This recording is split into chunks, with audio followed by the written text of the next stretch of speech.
नमस्कार, स्वागत है आपका कैपिटल टीवी में। रूस और यूक्रेन के बीच बढ़ रही तनातनी अब युद्ध का रूप ले चुकी है। रूस यूक्रेन पर हमले के लिए बिल्कुल तैयार बैठा है, तो वहीं अमेरिका बीच बचाव कर रहा है। इसी बीच भारत ने बड़ा एक्शन लेते हुए अपने नागरिकों और भारतीय छात्रों के लिए बड़ा कदम उठाया है। इस रिपोर्ट में देखिए।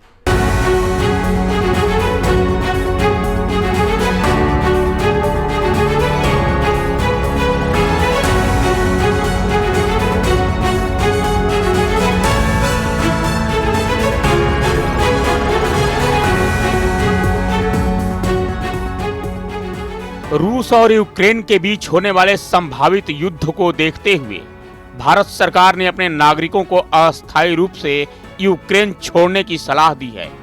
कीव में मौजूद भारतीय दूतावास ने खास तौर पर यूक्रेन में मौजूद भारतीय छात्रों को स्वदेश लौटने के लिए कहा है।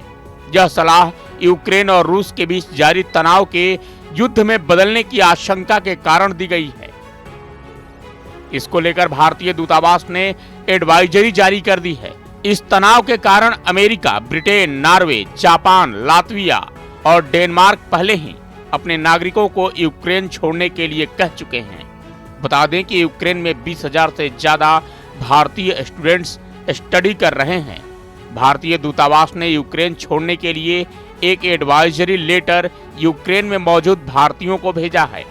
लेटर में कहा गया है कि यूक्रेन के मौजूदा अनिश्चित माहौल को देखते हुए भारतीय नागरिकों, खासकर छात्रों को यूक्रेन छोड़कर अस्थायी तौर पर स्वदेश लौटने की सलाह दी जा रही है। लेकिन छात्रों का कहना है कि भारत ने एडवाइजरी जारी करने में देर कर दी है। हरियाणा के रहने वाले एक छात्र ने कहा कि दिल्ली जाने वाली फ्लाइट की टिकट 80,000 रुपए की है और 20 फरवरी से पहले कोई टिकट उपलब्ध नहीं है। एक अन्य छात्र ने कहा, यहां बने युद्ध के हालात की खबर के कारण फ्लाइट टिकट की कीमतें बढ़ गई हैं। एजेंट पैसा कमाने के लिए स्थिति का फायदा उठा रहे हैं। लेटर में आगे कहा गया है कि भारतीय नागरिक बिना किसी जरूरी काम के यूक्रेन की यात्रा न करें और वहां मौजूद नागरिक भी जरूरत न हो तो घर से बाहर न निकलें। यूक्रेन की यूनिवर्सिटी में पढ़ने वाली एक छात्रा ने कहा, भारतीय दूतावास को और अधिक सक्रिय होना चाहिए था। अब जब संघर्ष बढ़ रहा है तो वे चाहते हैं कि हम लौट जाएं, पर कैसे? इसके अलावा यूनिवर्सिटी ने परीक्षा की तारीख भी घोषित कर दी है। कई छात्रों ने विश्वविद्यालय प्रशासन से स्थिति स्पष्ट करने की मांग की है। वहीं दूतावास ने यूक्रेन में मौजूद सभी भारतीय नागरिकों से यह अपील की है कि वो अपनी मौजूदगी के बारे में दूतावास को जानकारी देते रहें, ताकि जरूरत पड़ने पर उनकी मदद की जाए। इसमें कहा गया है कि भारतीय दूतावास अपने नागरिकों की मदद के लिए यूक्रेन में अपना सामान्य कामकाज जारी रखेगा।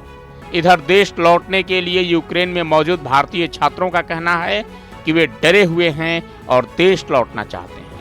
सरकार की ओर से जानकारी नहीं मिल पा रही है। फ्लाइट का किराया भी 3 गुना से ज्यादा हो गया है। छात्रों ने बताया कि 70,000 का किराया अचानक से 2 लाख के करीब पहुंच गया है। अकेले खार्किव नेशनल मेडिकल यूनिवर्सिटी में ही 2,000 छात्र हैं। खार्किव नेशनल मेडिकल यूनिवर्सिटी रूस बॉर्डर से करीब 35 किलोमीटर दूर है। छात्रों को डर है कि अगर वो खुलकर अपनी बात रखेंगे तो यूनिवर्सिटी प्रशासन उन्हें एक्सपेल कर सकता है। छात्र काफी पैसा खर्च करके यहाँ दाखिला लेते हैं। वहीं दूसरी तरफ रूस ने कहा है कि युद्ध नहीं होगा, जबकि अमेरिका ने कहा है कि ये कहकर रूस हमें बरगलाने की कोशिश कर रहा है, क्योंकि रूस के लगभग 1.5 लाख सैनिक हथियार और साज सज्जा के साथ यूक्रेन बॉर्डर पर डटे हुए हैं। लेकिन अगर रूस कोई भी गलती करता है तो अमेरिका उसका मुंह तोड़ जवाब देगा, क्योंकि अमेरिका यूक्रेन की हितों की रक्षा के लिए प्रतिबद्ध है।